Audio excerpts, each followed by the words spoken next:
Sahabat Akela, senang sekali berjumpa kembali dengan Anda di awal tahun 2023 ini.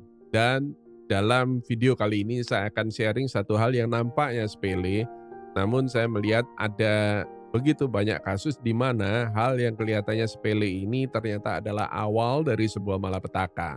Dan itu adalah mengetahui dengan baik akan apa yang kita lakukan di pasar modal. Serius nih, Anda mungkin mikir gitu ya. Sesederhana itu, iya benar ya. Trading atau investasi. Apa yang Anda lakukan itu adalah trading atau investasi. Bedanya apa? Hal ini penting sekali. Karena itu ikuti video ini sampai tuntas. Seperti biasa, video ini dipersembahkan oleh Akela Trading System, pusat pembelajaran investasi dan trading bursa saham Amerika meliputi US Stock, ETF, dan derivatif termasuk futures, options, dan option on futures. Jika Anda ingin belajar tentang investasi maupun trading di Bursa Amerika, silakan kunjungi www.tradingnyantai.com. Dan sebelum saya mulai, bila video ini bermanfaat bagi Anda, mohon dukungannya dengan klik tombol like, pastikan Anda sudah subscribe, dan jangan lupa aktifkan tombol alert sehingga YouTube akan memberikan notifikasi bagi Anda setiap kali ada video terbaru dari kami.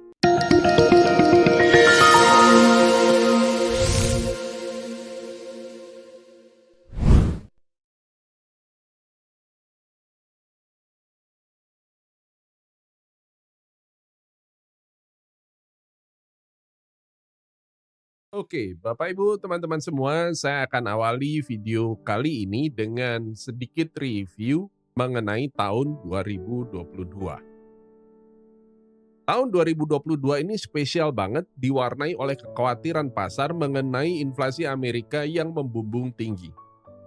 Dan hal ini sangat bisa dipahami mengingat inflasi di Amerika sejak awal tahun 2022 sudah mencapai angka 7,5%. Dan ini hampir 4 kali lipat ambang batas inflasi The Fed di kisaran 2%. Di tengah kekhawatiran ini ternyata pada bulan berikutnya terjadi konflik Ukraina yang tentunya langsung memicu naiknya harga-harga komoditas khususnya gandum dan energi. Akibatnya jelas inflasi Amerika semakin tak terkendali dan menyentuh angka tertinggi 9,1%. Dan ini membuat The Fed terpaksa harus segera menghentikan stimulus moneter dan langsung menaikkan suku bunga acuan Fed Fund Rate secepatnya guna menurunkan inflasi tersebut. Semuanya berakibat yield curve inverted baik 2 years terhadap 10 years, baik 3 month terhadap 10 years, dua-duanya inverted. Dan ini di masa yang lalu itu adalah salah satu sinyal akan terjadinya resesi beberapa bulan ke depan. Ya, nah mengenai ini saya sudah pernah bahas pada video saya yang sebelumnya. Dan aset yang pada tahun-tahun sebelumnya naiknya paling banyak, akibatnya di tahun 2022 turunnya juga paling banyak. Ya, semuanya turun, mulai dari saham hingga aset kripto. Nah, kita lihat ini nampak jelas pada chart berikut ini. S&P 500 itu ditutup minus 19,44%, kemudian Dow Jones itu minus 8,58%, kemudian Nasdaq atau dalam hal ini adalah indeks saham teknologi itu yang minusnya paling banyak dari ketiga indeks saham ini, dan itu minusnya adalah 33,03%. Aset kripto yang sejak bulan Desember 2021 saya sudah warning sebagai bubble dan akan segera burst, itu mengalami penurunan terbesar. Ya, Bitcoin itu turun 64,06%, sementara Ethereum turun 67,37%.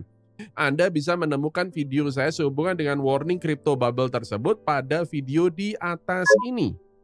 Ya, di antara semua yang ditutup negatif ternyata ada yang ditutup menguat, dan itu adalah Berkshire Hathaway. Ini adalah perusahaan Warren Buffett, ditutup plus 4,01%. Ya, saya jadi teringat kata-kata Warren Buffett, "It's only when the tide goes out that you learn who has been swimming naked." yang secara harafiah bisa kita artikan bahwa kita bisa lihat siapa yang berenang tanpa celana ketika air lautnya sudah surut. Nah, Bapak Ibu teman-teman semua, air laut yang surut itu adalah kata-kata kiasan Warren Buffett atas berkurangnya likuiditas di pasar akibat kebijakan quantitative tightening atau pengetatan kuantitatif di mana The Fed mengurangi jumlah likuiditas yang beredar secara masif melalui kebijakan menaikkan suku bunga acuan atau Fed Fund Rate. Pada saat itu, Anda akan nampak siapa fund manager yang hanya mengandalkan berlimpahnya likuiditas akibat kebijakan kuantitatif easing pada tahun-tahun sebelumnya. Nah, maksudnya seperti itu. Nah, pertanyaan selanjutnya, bagi Anda yang sudah trading atau investasi, bagaimana dengan performa Anda di tahun 2022? Supaya mudah, saya mengklasifikasikannya menjadi 4 golongan. Ya, ini adalah golongan yang paling bawah apabila performa ternyata lebih buruk dari S&P 500, kita sebut ini namanya underperform. Golongan berikutnya itu adalah merugi atau negatif performance namun masih mengungguli performa S&P 500. Ya, kebanyakan orang di tahun 2022 jatuh di kategori C atau D ini. Ya, golongan berikutnya lagi itu adalah mereka yang memiliki performa positif. Ya, seperti Berkshire Hathaway, dan itu saya golongkan lagi jadi 2, yaitu adalah mereka yang berhasil positif tapi performanya masih di bawah Warren Buffett, ya nggak sampai 4%. Atau ya yang paling istimewa dan saya ucapkan selamat disertai dengan aplaus bagi Anda yang berhasil menutup tahun 2022 dengan performa positif di atas 4%. Saya ucapkan selamat karena dengan demikian berarti Anda mengungguli performa Berkshire Hathaway. Wow. Nah, dalam kesempatan ini saya juga ingin mengucapkan selamat bagi member Akela. Beberapa waktu yang lalu kami menyelenggarakan webinar khusus eksklusif bagi member di mana secara eksklusif kita memberikan analisa pasar tahun 2023. Dari seluruh peserta webinar ternyata ada 82% yang menutup tahun 2022 ini dengan performa yang positif dan ada 44% yang berhasil bahkan mengungguli performa Berkshire Hathaway. Saya ucapkan selamat yang sebesar-besarnya bagi Anda semua. Dan dalam video ini saya akan sharing satu hal yang sangat mendasar, salah satu kunci sukses member-member Akela ini. Kuncinya adalah sederhana, mengetahui akan apa yang dilakukan di market. Salah satu kerancuan yang kelihatannya sepele namun saya menemukan ada banyak kejadian di masyarakat bahwa adanya campur aduk antara istilah investasi dan trading. Kendati pun nampaknya cuma sepele, ini kan cuma istilah aja Pak Hari, investasi mau trading, ya. Namun ketahuilah bahwa hal yang kelihatannya sepele ini seringkali adalah awal dari sebuah malapetaka. Nggak percaya? Ikuti terus video ini. Investasi pada dasarnya adalah strategi buy and hold, yakni mengalokasikan sejumlah dana pada suatu aset produktif tertentu dalam jangka panjang dengan tujuan memperoleh keuntungan, yakni capital gain dan passive income. Ya, Bapak Ibu, tujuannya capital gain dan passive income. Sementara trading adalah aktivitas berdagang, yakni meliputi pembelian dan penjualan suatu aset dengan tujuan memperoleh keuntungan dari perubahan harga yang terjadi. Kalau investasi yang kita lakukan itu adalah membeli suatu aset produktif ketika harganya under value dan di hold selamanya, ya, jangka panjang. Dengan demikian ada 2 hal penting di sini, yaitu adalah aset produktif dan under value. Ini penting banget, kenapa? Karena Anda harus tahu yang disebut aset produktif itu apa. Ya, ini akan menentukan apakah Anda beneran investasi atau enggak. Kemudian under value berarti yang seperti apa itu disebut under value. Berarti harus tahu fair value-nya di mana dan seberapa banyak under value-nya, itu namanya margin of safety. Ya. Dengan demikian kunci keberhasilan seorang investor itu terletak pada pemilihan aset dan valuasi. Valuasi ini adalah guna menentukan nilai wajar atau fair value yang tadi saya sebutkan. Investasi pada dasarnya adalah membeli aset produktif pada saat harganya under fair value, ya, atau seringkali disebut juga under value. Seberapa banyak under value-nya itu, itulah yang tadi disebut margin of safety. Nah, sementara itu kalau kita trading, maka kita membeli suatu aset pada harganya mulai bergerak naik. Perhatikan loh ya, ini bukan beli aset pada saat dia turun. Tapi ketika dia sudah turunnya udah lewat, udah mulai naik, maka itu kita beli.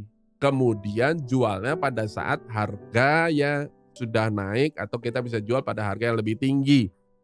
Bisa juga sebaliknya, ketika harga mulai bergerak turun, maka kita short sell dulu dan kemudian buyback pada harga yang lebih rendah.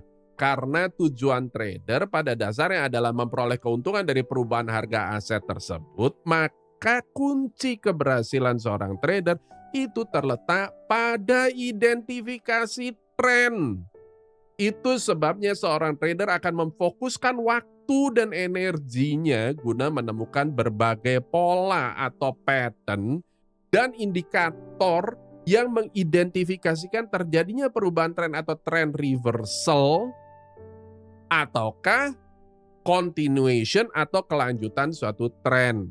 Perhatikan, seorang trader ini berbeda dengan investor. Trader itu tidak mengenal yang namanya fair value. Itu adalah terminologinya investor yang tadi. Sementara investor itu juga tidak memusingkan berbagai macam indikator teknikal pada chart saham tertentu. Tujuan, tindakan, strategi, hingga toolsnya. Trader sama investor itu beda total. Ya. Nah, di pasar modal ini ada banyak sekali produk yang ditransaksikan. Supaya mudah, saya golongkan dia jadi dua golongan besar. Ya, ini adalah underlying asset atau aset induk dan derivatif atau derivatif kontrak yang pada dasarnya mengacu kepada suatu underlying aset tertentu. Aset induk itu contohnya saham, indeks saham, ETF atau exchange traded fund. Ya, ada yang menggolongkan ETF ke derivatif, tapi saya lebih cenderung menggolongkannya kepada underlying aset. Kenapa? Karena ETF itu tidak ada leverage. Apalagi itu Pak Hari leverage, saya sudah pernah bahas di video sebelumnya. Ya, maksudnya adalah kalau punya uang 10 juta ya cuma bisa beli aset senilai 10 juta alias 1:1. Itu namanya tanpa leverage. Ya. Nah, kemudian kripto yang non leverage itu adalah tergolong di sini ya, underlying asset. Sementara derivatif itu pada dasarnya adalah kontrak yang mengacu kepada aset induk atau underlying asset ini tadi. Dan itu bisa commodity futures, treasury futures, CFD atau contract for difference, kemudian options, kemudian forex, ini semuanya adalah derivatif. Ya. Loh, apakah boleh kita trading derivatif? Boleh aja. Kalau trading underlying asset boleh nggak? Boleh aja, semuanya boleh. Ya. Nah, tapi Anda mesti ngerti bahwa ini adalah termasuk di yang mana. Underlying asset sendiri ini saya golongkan menjadi dua golongan besar. Ada aset produktif dan ada juga aset non produktif. Ya. Aset produktif itu contohnya saham yang memiliki laba operasional positif. Ya, ini adalah laba operasional itu kayak begini. Ada satu perusahaan, omsetnya atau nilai penjualannya dalam setahun tuh, ya, itu totalnya berapa? Itu namanya kita sebut total penjualan atau revenue atau omset. Itu sama. Dikurangin biaya-biaya, ya, potong pajak, potong beban bunga, potong penyusutan atau depresiasi, amortisasi depresiasi, maka yang terjadi adalah total sisanya, berarti itu adalah laba bersih. Laba bersih ini dibagi jumlah saham beredar, Nah, itu namanya earnings per share. Laba bersih per lembar saham. Nah, bagaimana kalau ada emiten atau ada saham yang laba operasionalnya masih negatif? Loh, emangnya kalau laba operasionalnya negatif, dia bisa sahamnya boleh diperjualbelikan di bursa? Oh bisa, ada banyak contohnya itu, ya. Nah, untuk emiten atau saham yang laba operasionalnya negatif ini, ya Bapak Ibu, itu berarti bukan aset produktif, itu kita golongkan ke yang sebelahnya ya, namanya aset non produktif, ya. Nah, kenapa? Karena dia masih merugi, ya Bapak Ibu, jelas sekarang. Nah, terus kemudian bagaimana dengan contohnya komoditas, ya itu juga sama masuk di sini aset non produktif ini. Nah, properti itu juga sama. Ada aset produktif, contohnya adalah ruko yang kita sewakan, hotel, apartemen yang disewakan, kos-kosan. Ini kan semuanya tiap bulan itu menghasilkan income buat kita. Maka itu namanya aset produktif. Namun ada nggak, pernah nggak ketemu ada orang yang beli lahan kafling kosong, nggak ada isinya? Nggak diapa-apain juga, nggak dipakai apa-apa juga. Tujuannya adalah apa? Supaya suatu saat bertahun-tahun kemudian dia bisa jual dengan harga yang lebih tinggi. Nah, itu adalah aset non produktif. Kenapa? Karena tiap bulan dia nggak ada hasil, tiap tahun nggak ada menghasilkan apa-apa.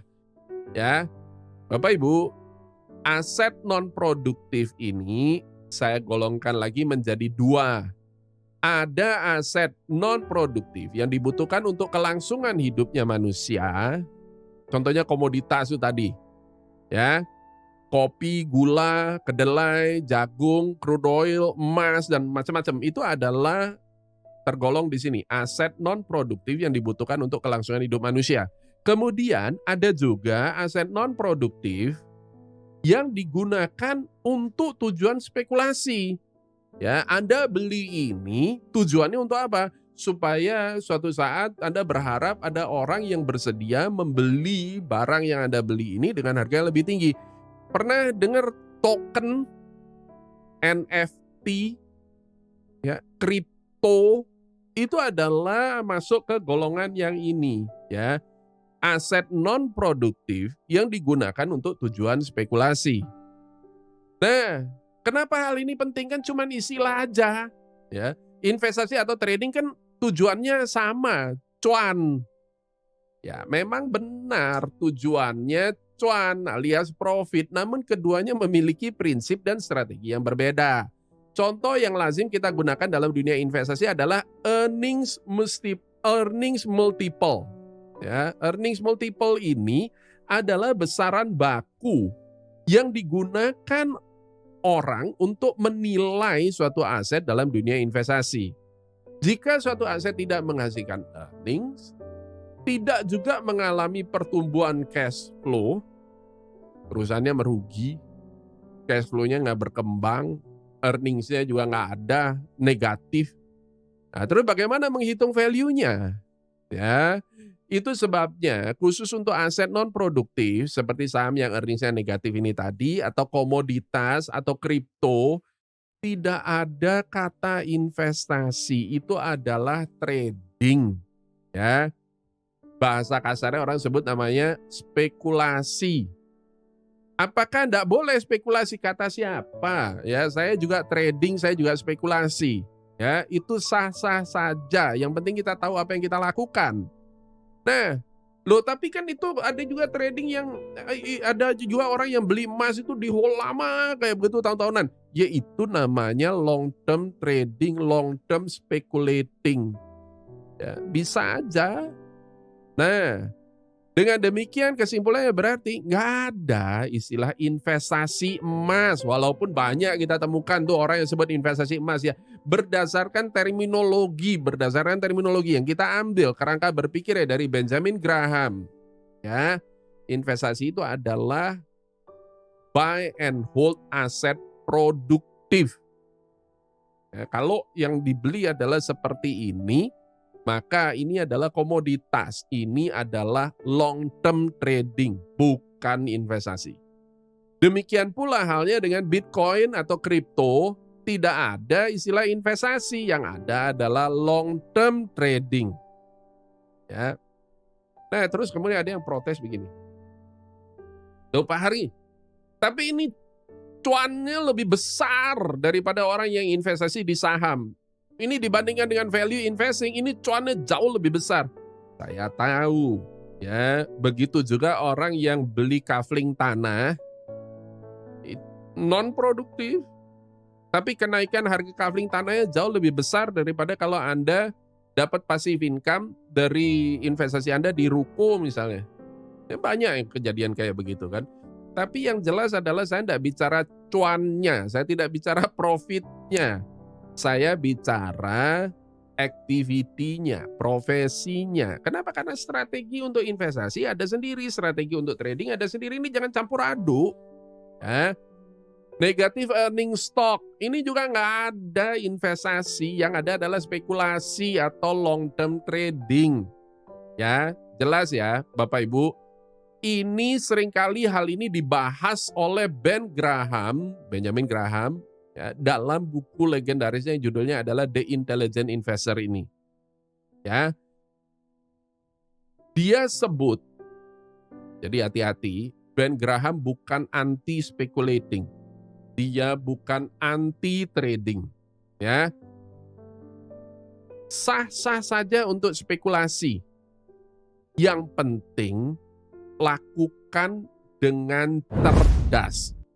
Kalau Anda mau investasi, be an intelligent investor, dia bilang. Kalau Anda mau speculating, be an intelligent speculator. Ada banyak kok spekulator yang sukses. Ya. Nah, tapi jangan jadi unintelligent speculating. Orang yang berspekulasi kurang cerdas. Ya. Kayak gimana itu? Ya, contohnya adalah yang pertama, ya, berspekulasi sementara yang bersangkutan mengira dirinya sedang berinvestasi. Nah, ini memang kelihatannya sederhana, namun ini seringkali saya bilang tadi jadi sumber malapetaka. Pernahkah Anda ketemu seseorang yang awalnya itu berencananya trading, namun ketika saham yang dibeli atau kripto atau bahkan forex yang dibeli itu turun, mendadak dia bilang kalau dia hold aja, nggak jadi trading, ganti haluan jadi investor aja. Nah, hal seperti ini hampir tidak pernah ada happy ending. Yang ada adalah nyangkut tanpa akhir. Dalam hal forex itu jatuhnya paling menyakitkan, itu nanti jadinya margin call, habis. Ya.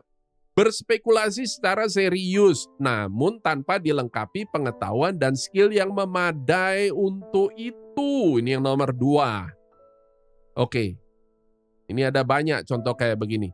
Pernah nggak ketemu seseorang yang trading forex atau saham atau kripto, tapi dia sebenarnya nggak ngerti apa-apa. Dia hanya sekedar ikut-ikutan influencer di YouTube atau sosmed.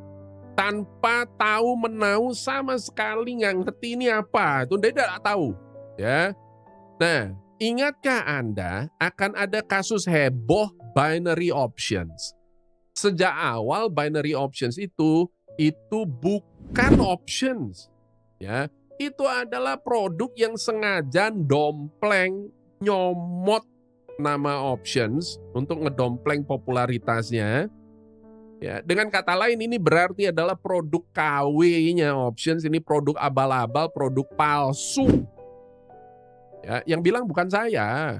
Security Exchange Commission atau SEC sejak lama sudah memberikan warning tentang binary option tersebut dan menyebutnya sebagai fraudulent atau penipuan. Itu sudah dilabel kayak begitu. Ya, link mengenai warningnya saya cantumkan di bagian deskripsi di bawah. Saya sudah pernah bahas tentang ini pada video yang ada di atas ini. Nah, seandainya korban binary options ini tahu apa itu binary options sejak awal, saya rasa mereka akan terhindar kok dari kerugian signifikan seperti yang terjadi bikin heboh ini semua. Ya, Bapak Ibu, Nah, terus kemudian bagaimana dengan robot forex abal-abal yang berujung scam? Ya, saya juga pernah di dalam video ya saya sebelumnya itu mengingatkan bagaimana caranya mengidentifikasi supaya nggak kena jebak pada scam kayak begini. Ya. Nah, yang ketiga itu adalah meresikokan lebih banyak uang dalam sebuah spekulasi yang mereka sesungguhnya tidak sanggup memikul resikonya. Banyak sekali ini terjadi pada leverage gold atau loko. Kalau Anda trading loko, pernahkah Anda tahu sesungguhnya berapa nilai kontrak Anda? Ya, satu lot reguler atau satu lot mini itu nilainya berapa sebetulnya? Jangan cuma lihat apa yang ada di MetaTrader 4 Anda karena nggak gitu ya, itu dikalikan leverage. Ya, kalau leverage 100 ya berarti kali 100 gitu. Ya. Dan ada juga yang kemudian kisah horor. Dia gadaikan rumahnya untuk apa? Untuk staking di kripto tertentu. Tapi yang terjadi adalah ya, kriptonya itu stable coin itu jadinya bukan stable coin tapi habis tuh.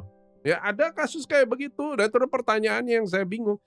Nah, terus ketika semuanya berantakan kayak begitu, terus rumah udah kadang digadaikan buat buat nebus rumahnya gimana itu? Mumet, ya. Nah, Bapak Ibu, moral of the story adalah jika Anda trading atau spekulasi, maka gunakan risk management yang benar. Strategi dan tools yang memang diperuntukkan untuk itu. Jangan sekedar ikut-ikutan influencer dan kemudian bilang bahwa itu investasi. Ya, jika Anda memang bermaksud untuk trading, jadilah trader yang cerdas. Emangnya ada spekulator yang sukses? Banyak. Ya, ini contohnya George Soros. Ya, kata-katanya yang terkenal adalah bukan masalah apakah analisa Anda benar atau salah.